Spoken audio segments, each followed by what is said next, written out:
China is facing international criticism for not allowing its most prominent dissident, Xiaobo, to be treated abroad for terminal liver cancer. The activist, who had been serving an 11-year prison term for subversion, died in a hospital in China aged 61, amid tributes for the late campaigner.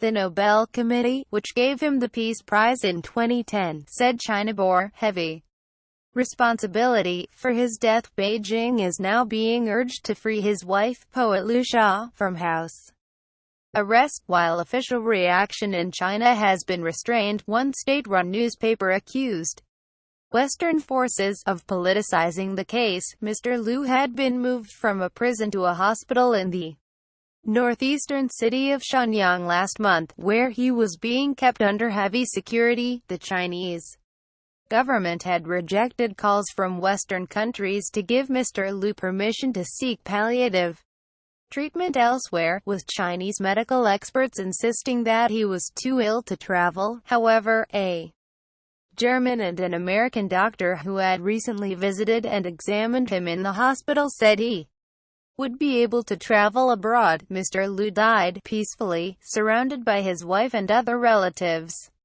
His main Dr. Tang Yue said.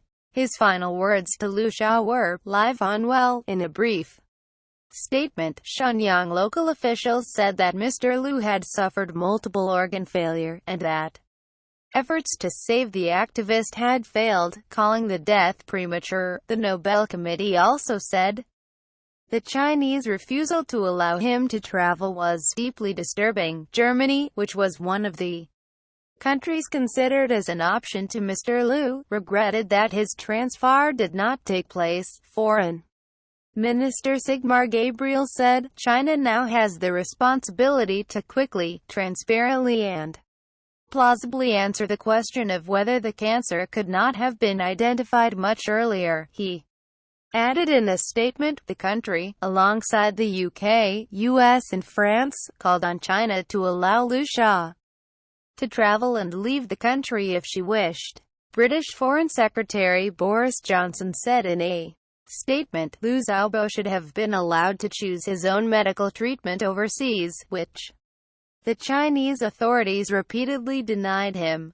"This was wrong, and I now urge them to lift all restrictions on his widow." The call was endorsed by the UN High Commissioner for Human Rights, Zaid Raad Al Hussein, who urged China to guarantee Liu Xia's freedom of movement. Praise has poured in for Mr. Liu, with U.S. President Donald Trump calling Mr. Liu a courageous advocate who dedicated his life to the pursuit of democracy and liberty. Coverage on mainland China has been muted.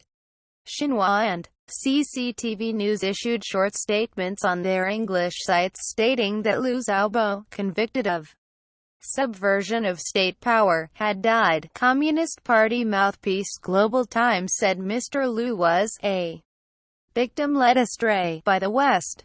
The Chinese side has been focusing on Liu's treatment, but some Western forces are always attempting to steer the issue in a political direction, hyping the treatment as a human rights issue. The newspaper added, social media users have also noticed attempts from censors to quell reaction online. Many comments appear to have been deleted, including messages with rip or candle emojis, popular when commemorating someone who has died.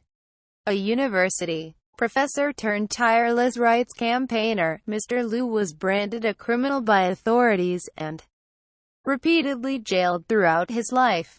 Liu Xiaobo played a significant role in the Tiananmen Square student protests of June 1989, which ended in bloodshed when they were quashed by government troops.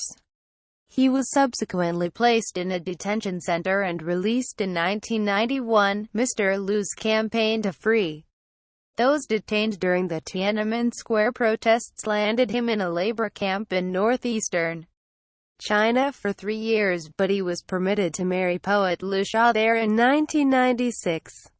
He was later freed and continued to campaign for democracy. The 11-year jail term he was serving was handed down in 2009. after he compiled, with other intellectuals, the Charter 08 Manifesto. It called for an end to one-party rule and the introduction of multi-party democracy. Mr. Liu was found guilty of trying to overthrow the state.